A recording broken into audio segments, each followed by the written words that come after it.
Students, question number 6 इस video में करने जाने हैं। 6 से आगे सम्स करेंगे हम। क्वेश्चन नंबर 6 थोड़ा सा कॉम्प्लिकेटेड क्वेश्चन है, तो थोड़ा सा ध्यान दीजिएगा। आपको दिया हुआ है किसी ट्राइंगल में cos A is equal to cos B। अब यहाँ पे आपको सिर्फ ऐसा बोला गया है कि A and B are two acute angles. आपको ऐसा नहीं बोला गया है कि एक ही ट्राइंगल के दो एंगल्स हैं, एंगल A और एंगल B। तो हम दो अलग अलग एक्यूट एंगल्स बना लेंगे। पहले एक एंगल ए बना लेते हैं और एक एंगल बी बना लेते हैं। पर जैसा कि आपको पता है कि हम ट्रिग्नोमेट्री का कोई भी फंक्शन राइट एंगल ट्रायंगल के बगैर नहीं यूज़ कर सकते। तो सबसे पहले यहाँ पे एक राइट एंगल ट्रायंगल एनक्लोज कर लीजिए, तो ही हम कॉस लगा सकते हैं। तो ऑफ कोर्स ए और बी जो हैं वो एक्यूट एंगल तो हैं, पर वो राइट एंगल ट्रायंगल के ही पार्ट होने चाहिए, वरना हम वहाँ पे ट्रिग्नोमेट्रिक फंक्शन कॉस नहीं लगा सकते। तो इसे नाम दे देते हैं हम पी क्यू डी ई। इस तरह से हम इसका नाम दे देते हैं। ये भी हो सकता है कि एक ही ट्रायंगल के दोनों हों। ये सम करवाने के बाद में एक ऐसा भी इसी क्वेश्चन में मैं ऐसा भी करवा दूंगा आपको। मैं एक ही ट्रायंगल में ए और बी लिए गए हैं, क्योंकि ज़्यादातर हम जब डे टू डे लाइफ में ट्रायंगल्स को का नाम देते हैं तो ए बी सी तीनों साथ में होते हैं। पर यहाँ पे क्वेश्चन ही अलग है, तो हम कुछ नहीं कर सकते। सो इस तरह से दो आपको दिए हुए हैं ये सम्स। अब अगर मैं cos A लिखना चाहूँ, अब देखिए प्रूफ कैसे होगा। हाँ, हमें प्रूफ करना है, sorry, to proof angle A is equal to angle B। सबसे पहले प्रूफ देख लीजिए। देखिए cos A अगर मुझे लिखना है तो cos यानी B बाई H, और A के लिए B हो जाएगा AP और H हो जाएगा AQ। उसी तरह से cos B अगर मुझे लिखना है तो B एंगल के लिए BD B by H, B जो है वो BD हो जाएगी और BE हाइपोथेन्यूस। तो क्योंकि हमें cos A is equal to cos B दिया हुआ है, so we can write as cos A is equal to cos B। Therefore AP by AQ is equal to BD by BE, H नहीं E। तो इसे हम ले लेते हैं कांस्टेंट k, क्योंकि ये रेशियो कांस्टेंट है इसलिए उसे हम k ले लेते हैं। अब इनकी प्लेसेस में इंटरचेंज कर सकता हूँ, ठीक है। तो इसे मैं लिख सकता हूँ AP by BD is equal to AQ by BE। उसे भी हम k नाम दे सकते हैं, या इसे इसे ही k लेना है, सॉरी। अब देख लीजिए, इससे हम लिख सकते हैं AP is equal to k times BD and AQ is equal to k times BE, right. अब इसे ध्यान में रखेंगे हम। अब हम नेक्स्ट स्टेप लेंगे। जो दो साइड हमें नहीं दी हुई हैं यहाँ रेशियोज में, देखिए इस ट्रायंगल का AP और इसका BD आ गया, इस ट्रायंगल का AQ और BE रेशियो में आ गया। अब हम ट्राई करेंगे PQ और BDE भी इसके रेशियो में आ जाए। तो बाई SSS ये दोनों ट्रायंगल सिमिलर, और उस सिमिलरिटी से हम इन दोनों triangle angle A equal to angle B कह सकते हैं। तो सबसे पहले हम ले लेते हैं रेशियो QP बाई ED। तो पाइथागोरस थ्योरम से मैं QP की वैल्यू लिख सकता हूँ AQ square minus AP square, और ये हो जाएगा BE square minus BD square. अब AQ की जगह KBD और KBE और AP की जगह पे KBD ये सब्सटीट्यूट कर देते हैं। Root under K square BE square minus K square BD square divided by root under BE square minus BD square. अब इन दोनों में से K स्क्वायर कॉमन, और रूट के बाहर निकलेगा तो सिर्फ के बचेगा, रूट के अंदर बचेगा B E square minus B D square divided by again root under B E square minus B D square.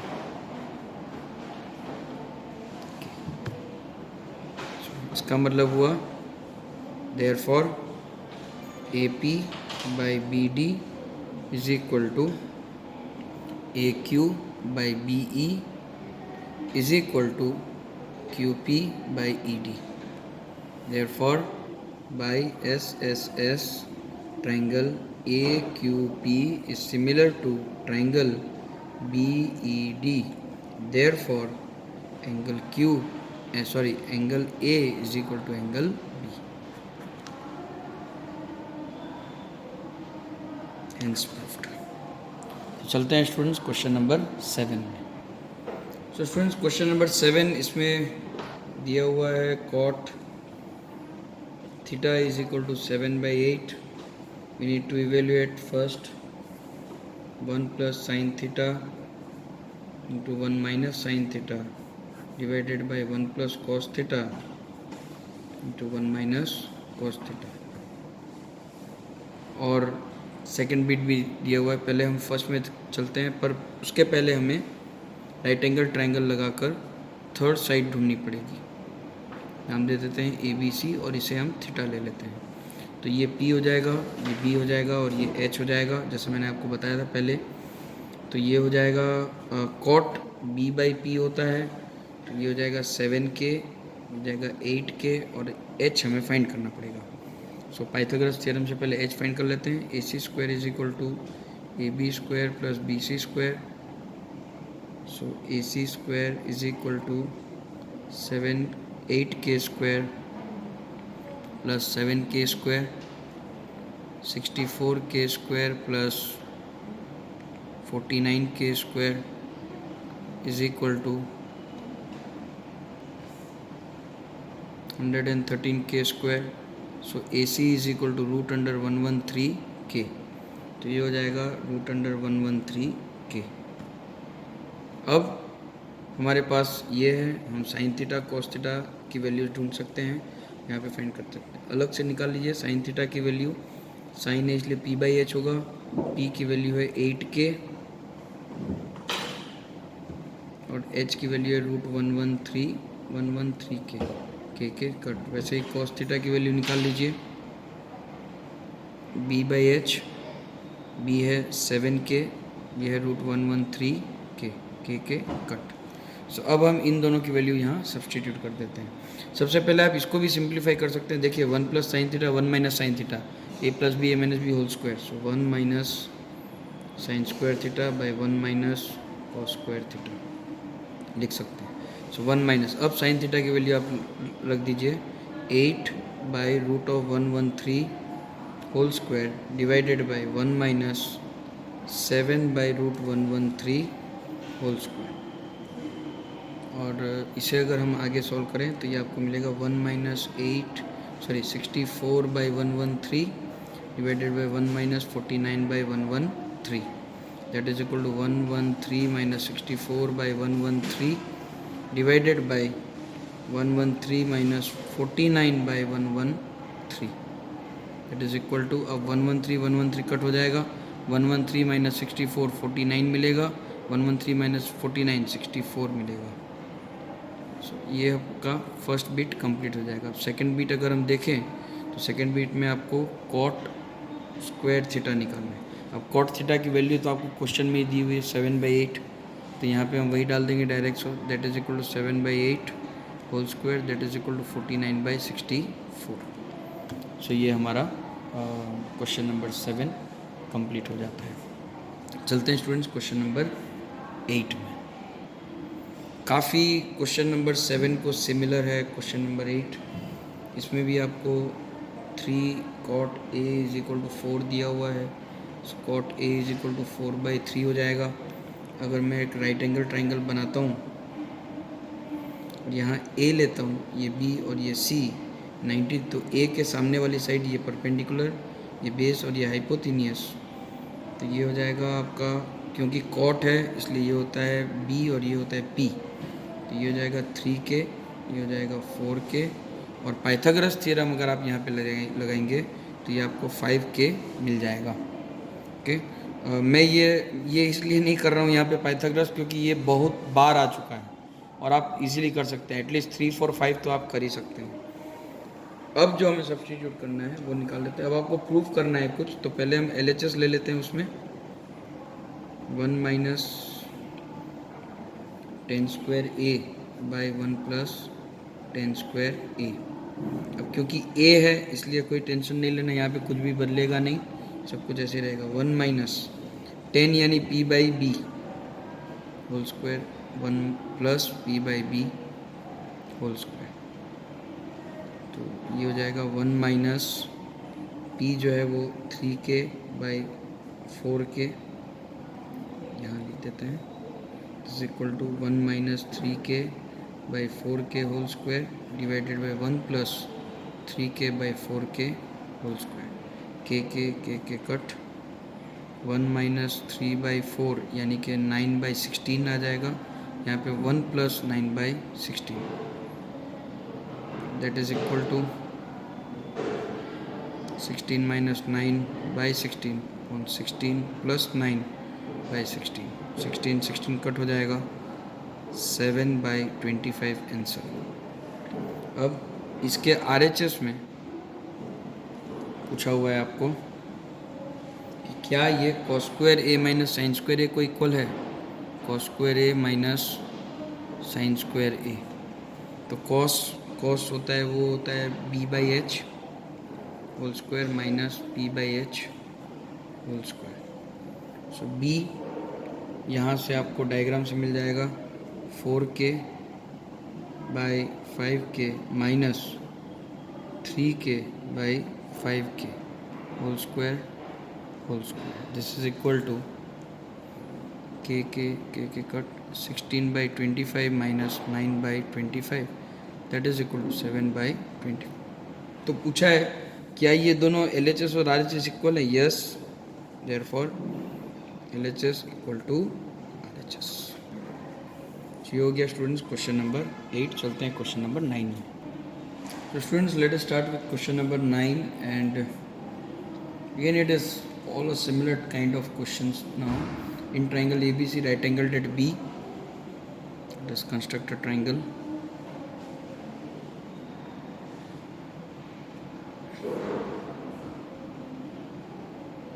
Tan A is equal to 1 by root 3, so it is P by B. Now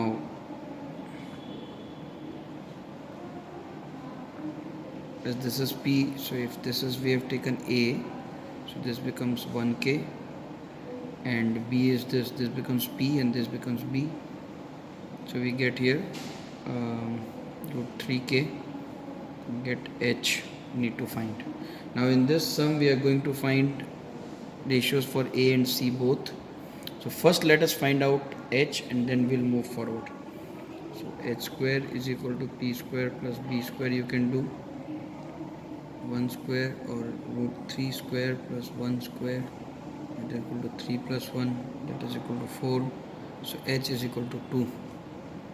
This will be 2k. Okay. So now let us start with our work. First bit, or first we can write, for A we can write P, B and H. For C we will write P, B and H separately. For A, P will be 1, B will be root 3 and H will be 2. H remains same. You will interchange this for C angle. Simply interchange it. So for 1, first bit sin A cos C plus cos A sin C. Sin A is P by H. P by H for A angle multiply by B by H for B angle. Now this is not the way to write actually. Okay, so I am just explaining you. So you can do one thing, you can write sin A cos C, cos A sin C separately if you want, but if you want it directly to be written, no problem. Sin A is P by H, so 1 by 2 into cos C is B by H. So again 1 by 2 plus cos A, so root 3 by 2 into sin C, P by H, so root 3 by 2. So 1 by 4 plus 3 by 4, that is equal to 4 by 4, that is equal to second bit cos A, cos C, minus sin A, sin C. So cos A, from A we are going to write cos B by H, root 3 by 2 into cos C, B by H, 1 by 2 minus sin A, 1 by 2 into cos sin C, root 3 by 2. It will be root 3 by 4 minus root 3 by 4, that is equal to 0.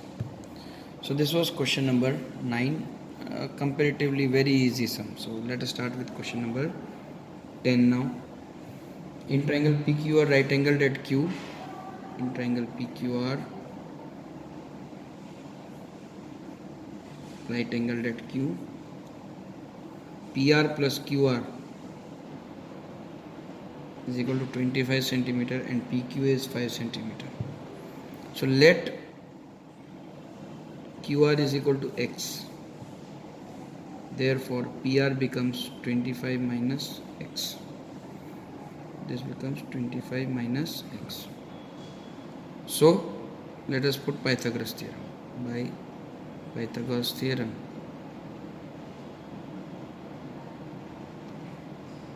H square is equal to P square plus B square. 25 minus X whole square is equal to 5 square plus X square. 625 minus 50X plus X square is equal to 25 plus X square. X square cancel.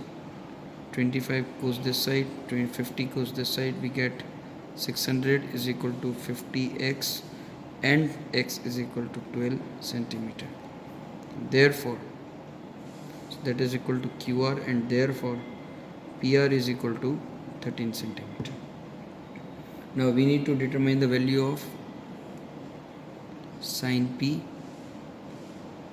cos P, tan P. Again, sin P is P by H, cos is B by H, and tan is P by B. Now from this triangle, this we can write 5, and now here we can write 30. This is 12 and this is 30.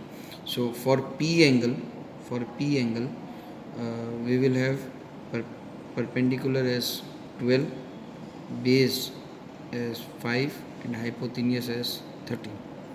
So if we substitute the values here, we get 12 by 13, we get 5 by 13, we get 12 by 5.